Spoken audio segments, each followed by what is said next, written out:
Hello, welcome to the Blue Shell Review. Joining me in the bushes outside Croft Manor is Craig Clark. Hello, you sexy people! Alex McMullen. You tit. Kissing. And Matt Chapman. Hiya. My discussion is collecting old consoles, or not necessarily old consoles. Not as in collecting things within a game, collecting... No, so we're talking about consoles, we're talking Amstrad CPC 464, Commodore 64, say a Master System. Is there a console that you really are sorting after, or, you know, what is your most prized console out of the collection, or, you know, is there something really that you Well, I mean, my most prized console, because it depends on what you mean by prize, because... Well, something that you... My most treasured console as such... stands above the rest. Just because of my memories with you guys, really, would be the Nintendo 64. Right. Because just of the time that we had on that console. In terms of like my most sought after, I would love to have a Master System too. You know, with the Alex kit built in, the original Master. I mean, that would have been that'd be amazing. And that is one I'm going to sort of seek out. But yeah, those two, like my N64, I treasure that, and I don't think I'd ever be able to sell that, even if it was worth a lot of money. Yeah. But to find a Master System too, because that was one of, it wasn't the first console I had, but it was one of the first ones I remember playing. Yeah. So what was the first you had?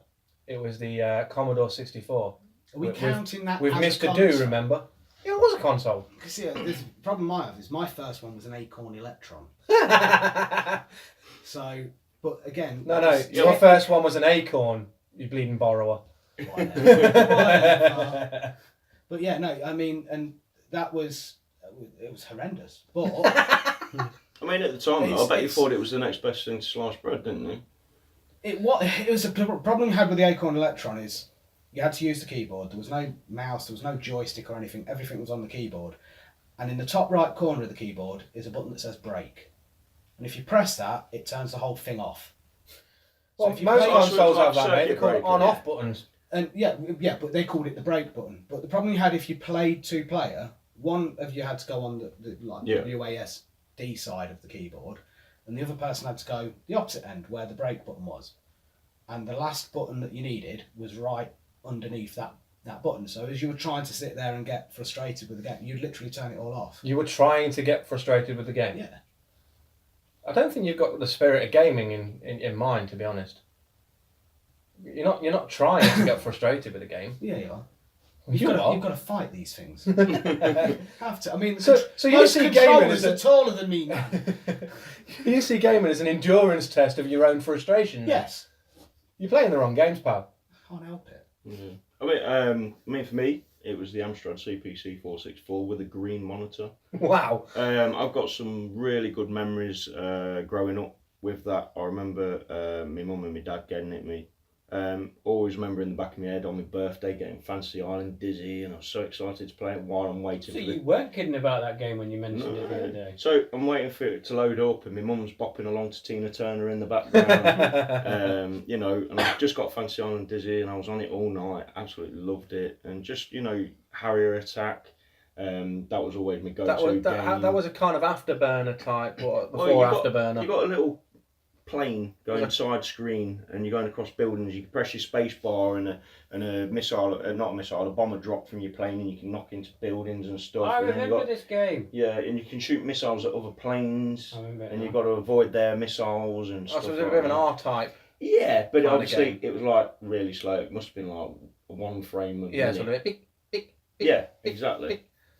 So yeah, but for me, the Amstrad CPC 464. But I've not started I've collecting noticed yet. we're showing our age a bit here. Yeah, but I mean, this is the whole idea. I mean, because I'm on a couple of sites on Facebook, some really good ones, and they're always putting their collections on. And I see some collections that literally they've dedicated a whole room. We're talking like a room that is probably the size of the bottom floor of the house, but they've got whole libraries of certain consoles, Nice to have that computers, sort of money. and pinball machines and everything in there, and collectible special editions, like you've got your Tomb Raider there, you know, models everywhere, and you just look at it and you're just like, wow. Don't you mean I've never played Tomb Raider? Absolutely amazing. If we're going really ancient, I think I've still got a ZX Spectrum in the loft. Spectrum. But, Wow. I mean, that'd be amazing if I dug that Wasn't out. the ZX a Sinclair? Well, I assume it still would Wasn't work. it Sinclair ZX Spectrum? So, the Sinclair ZX then, like, what game were you playing on that then? What's your memory of that? Oh, I mean, you going back to, you know, game-changing classics such as Horace Goes Skiing. We all remember that, right? Horace, what? Horace Goes Skiing. Skiing. Are we really not? Yeah. I do know Horace Goes Skiing. Yeah. Is this on the Spectrum? Yeah. See, I never played it. You see, 'Cause I had the Commodore 64. do you ever remember the So, no, Roland I still remember that game. games? Remember what? Roland games, like Roland in the on Yeah, the ropes, yeah. Roland in the caves. Yeah. Yeah, they were brilliant. Yeah, so basically it was just so Roland in the caves. You're like a frog. Was it a frog? And you're trying to get out and not get caught by the It's bird. like a bleeding in doctor's there. office in here. That was really good. Yeah. So I think I'm going to start collecting them because I've got some spare shelves now in the living room. I've never really had the space, so I'm quite looking forward to that. Mr. Space in his house. Oh, Mr. Oh, Spare I'm sorry, Shelves. I live in a single-story house. Hey, dude, I live in a single-story house. That's Yeah, what I just you- said. You I thought you said you. So you live in one of them like Chinese ones where they have like 8 floors on them. Nah, It just gets smaller and smaller the higher it goes up. that is correct, but still, I've got the space now, so I think. Yeah, Chinese. Live in a pyramid. Hang on. Fair Be careful where you step. Them ones with the sort of like curly roofs. Like, yeah. I'm going to start referring to you as Ginger Khamun. Like it. Yeah. So anyway, that's my subject. I just wanted to get an idea about what you guys thought. Yeah, brilliant. Right, we'll move on to Guess the Sound then. Okay. Guess the sound. Guess the sound. Okay, this is Guess the Sound. This is the game where one of us will play sounds from a game from any era, and the rest have to guess where that comes from. The one who guesses the most wins the game. Okay. This week, as Alex has just started earlier, this week Alex will be playing the sounds, and the rest will be guessing what they are. Right. Are we ready? Yes, yeah, ready to go. Okay. Yeah. So, sound number 1. Location confirmed. Sending supplies. Star Fox. Yeah, well done. Oh, well done. That was nice and easy. That sort of exploded out of him there. Yeah. Star Fox! Well, Matt never wins, so he's obviously eager today. He's got Hey. he's got Shazam going. I started off always winning. Okay. Well, I've won the last 4, I think. Right. So Matt 1-0. Streets of Rage. No, It's that era, though. it is. It's very much that's that era. definitely an 8-bit Yeah, sound. Do you want to hear it again? yeah.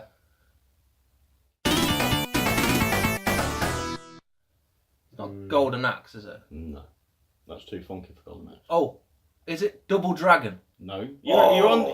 Tell you what, you're on the right lines about it being Hang on a side-scrolling fighting. So he's on. So he said Streets of Rage. You said Double Dragon. So It's along the right Is it lines. Knock? No, it's a side-scrolling fighter. Side-scrolling Knock. fighter. Oh, Fighter. Yes. Not Teenage Mutant Ninja Turtles. No, we I had was that just one. going to say I was that. going to say. No. We had that one last week. In fact, they are about to release a revamp this year, I believe. No, It's either this year or next year. it's such an old game. Yeah. Mind you, that doesn't Yeah, they've surprise literally me. taken the core of it and literally made a new game. Any ideas, anyone? No. No, but as soon as you say it, I'm. Yeah, just you're all going to kick Yeah. yourself. You ready? Go on. gonna- Wait, is it Contra? Wait. No. Battletoads.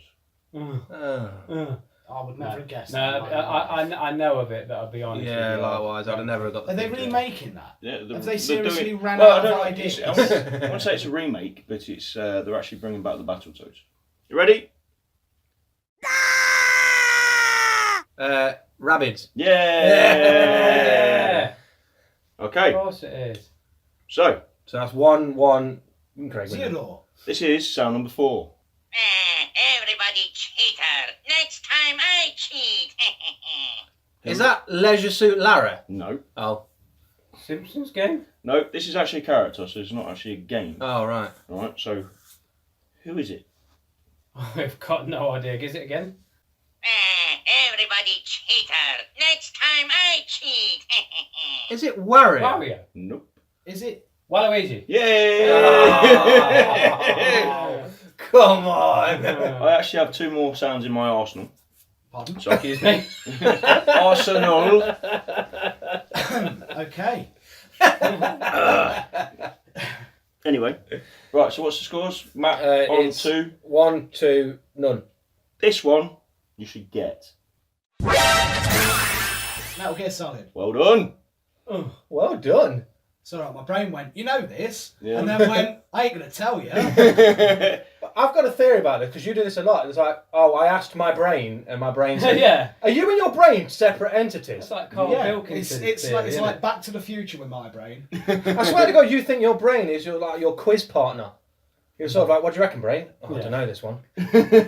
Damn it, I don't know either. Come on, brain. It's Don't like let I me sit down, there brain. and go, brain, what do you think? And you go, I don't know. Because your brain's a little Spanish man. If it's pinker. Right, so we're going on to sound number 6. Yeah. You sure that's not from your personal collection? Oh crap! Hang on. Yeah, you're right. Anyone know what the woman's voice singing was? It's not from Bioshock. Nope. It's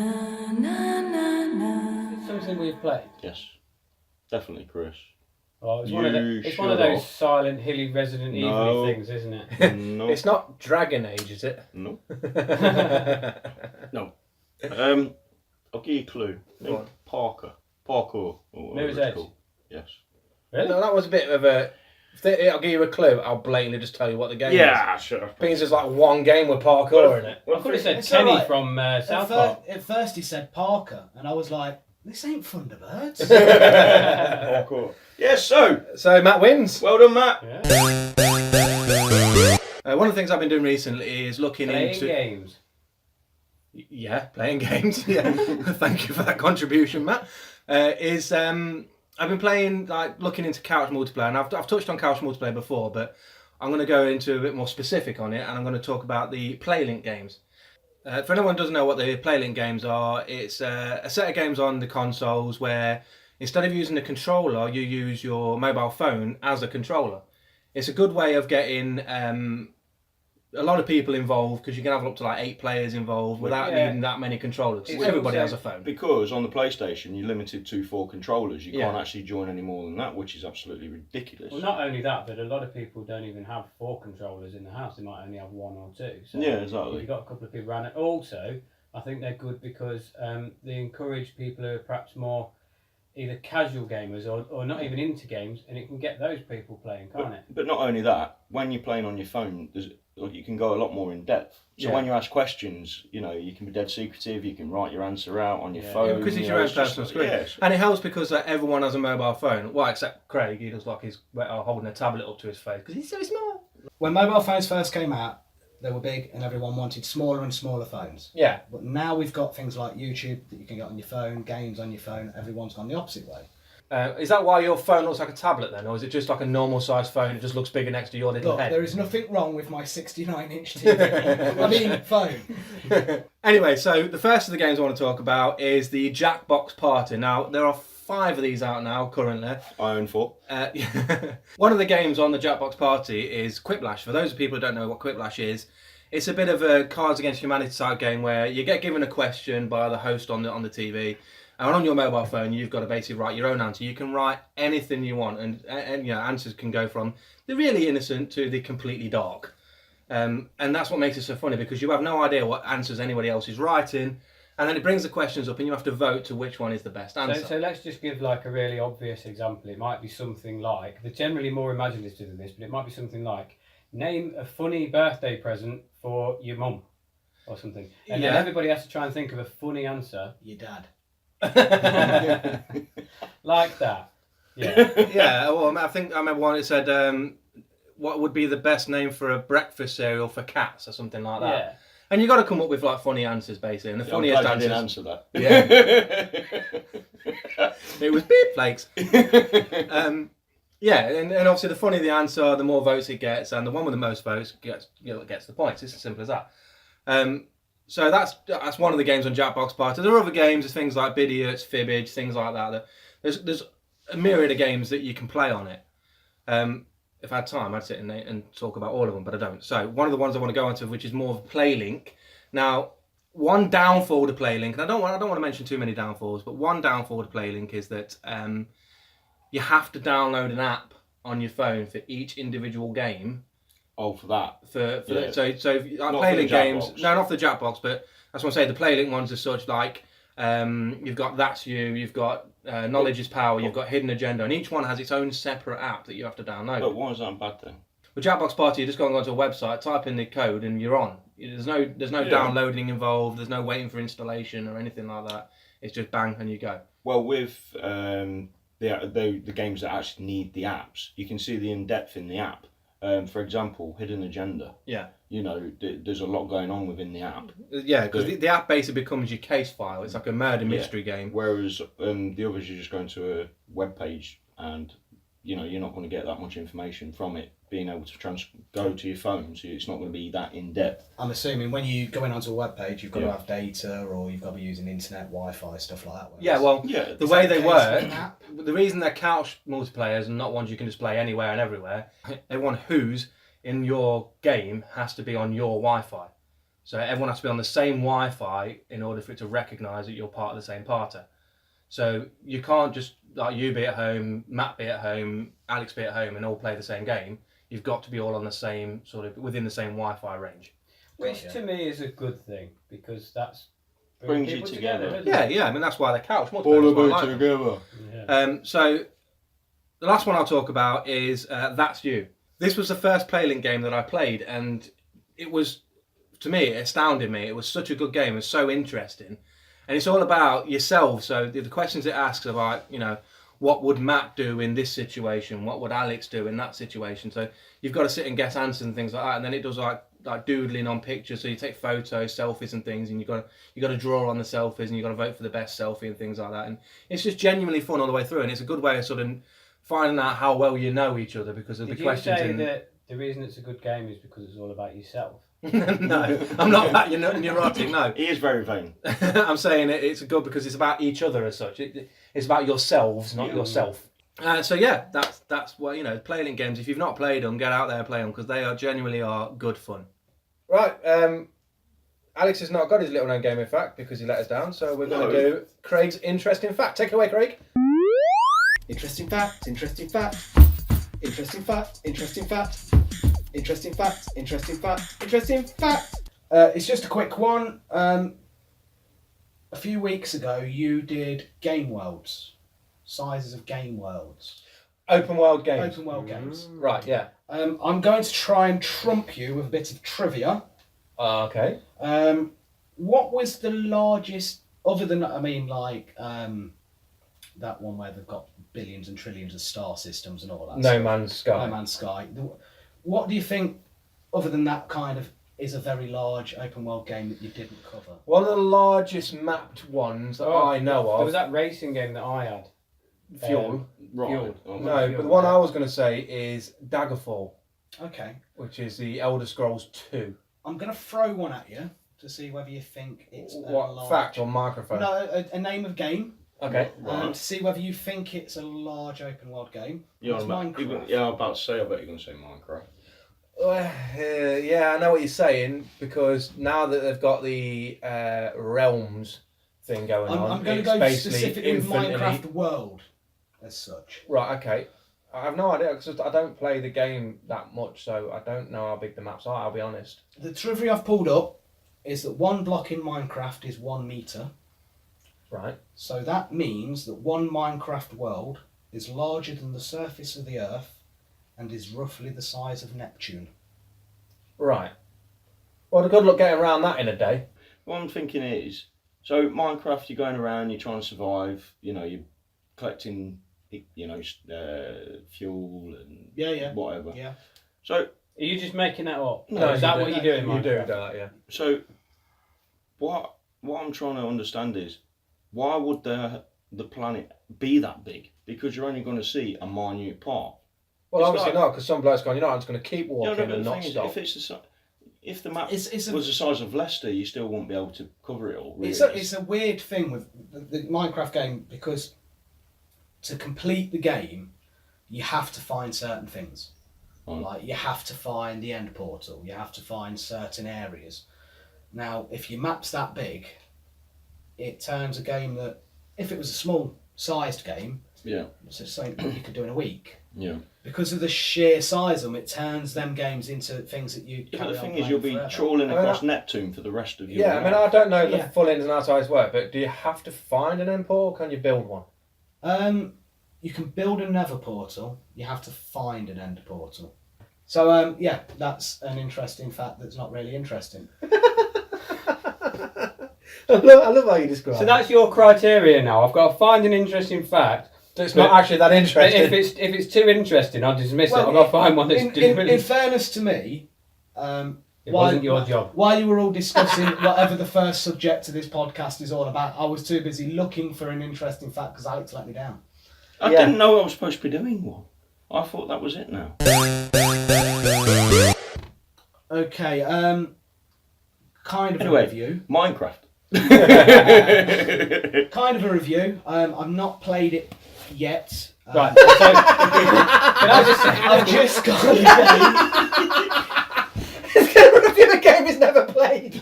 this is like that thing on Amazon, isn't it? Have you ever like been looking at a game on Amazon, right? And you look at the reviews, Yeah, and there's someone that says something like, "Yes, I bought it for my grandson, and I think he likes it." That's the review. I've got a 1 5 star stars. TripAdvisor. No, I got the game, but my son played it, so I ended up having to let him play my PS4. So I watched him play the game. Risky. Yeah, and it's The Forest. It's a survival horror, isn't it? Well, it's At night, it's kind of a at night. survival horror. At night. That does seem to be your niche. What, surviving? Oh, because I've made it so far. No. I was very, I Survival horror very games. nearly purchased this game myself after watching the trailer. Is it 2 of you? 2. You can play it online with multiple player. Yeah, so they basically player. crash. Multiple player. Multiple player. Basically, they crash land. So the And premise they've got of it is you play a character. If you're playing single player, you play a character and you're going to play with your son. The plane crashes, at which point you see a cannibal with red paint all over them take your son away. Then you go unconscious and then you wake up and then that's the game starts. Well, maybe you're painting his shed or something and you landed on it, therefore you got quite annoyed and stole your kid. I mean, it's only fair. It's only fair. It's the thing with the game is the game's been out for quite a while on PC. Okay. It's just come over to PS4, and it is already being evolved. The storyline to it has evolved since it first came out on the PC. Yeah. Before it, there was one ending. Now there's a few multiple endings to it now. Which is good. The game itself is very much you have no map.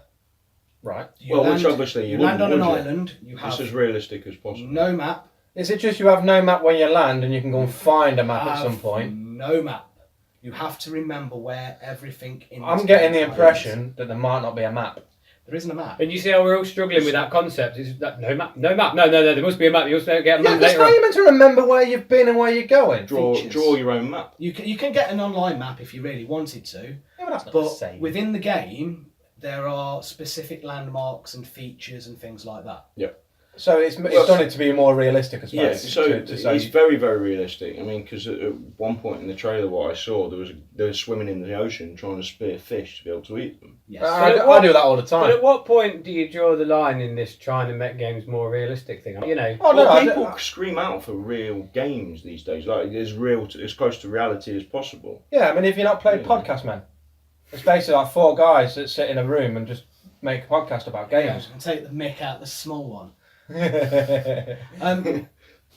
You You are right in a way that where does it end? Where do carry games- on, I'll put your tea on a high shelf. It's all right, Uncle Alex will pick me up. You're right. Where do games end? Where do you start needing to take toilet breaks in game? My argument to that will be Duke Nukem Forever. Is that what he does then? There is a stage where you can go toilet. Right. But anyway, going back to the forest, I think the concept is really good. And I was looking at it and I was umming and ahhing it, but I mean, I just need someone to give me that push to say, yeah, it's an amazing game because they've actually physically played Well, it. it ain't great because he's never played it. It's one of them. I have seen YouTube videos about it because I've heard of the game on the PC. Right. Now it's out on the PS4. That's why I've got it. but then my son played it. Is it instead. solely PS4 or is it out for the others as I well? believe it's out for the Xbox as well, but I'm not 100% sure. Right, well, I think that concludes this week's Blue Shell review. So, bye. Yeah. See ya. Bye then. Alex, you have See to you say later, something guys. now.